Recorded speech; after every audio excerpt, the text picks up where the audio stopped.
But I think one of the other great difficulties in Britain is that now 50% of the whole charitable sector is actually funded by government money, much of it through contracts. And of course contracts end up going mainly to the biggest, and community foundations are about empowering the very smallest groups and the smallest charities, which of course can't bid for large contracts.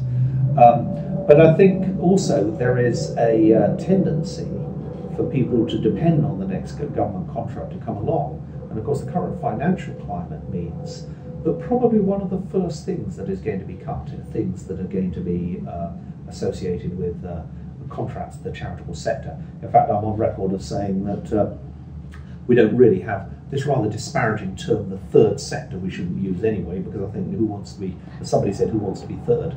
But also, the third sector implies that it's an independent sector, whereas in fact if ever 50% of the money comes from government, I wonder whether we can really say we've only got 2.5 sectors. But the so if we're going to have a climate where there's going to have to be massive cutbacks in government expenditure, I think it's very likely that the first things that will be cut back will be contracts that go into the third sector or grant programs. And that means we have to be realistic about developing philanthropy and donors. But also, I think what may happen is that people will be very reluctant to cut back on government employees and the size of the government salary bill to begin with, so therefore contracts will be cut first.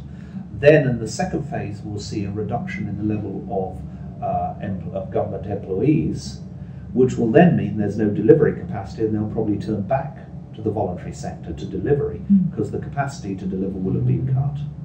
So I think we're likely to see 2 or 3 phases over the next 5 to 7 years, which will result in some significant change in the balance between government and the voluntary sector.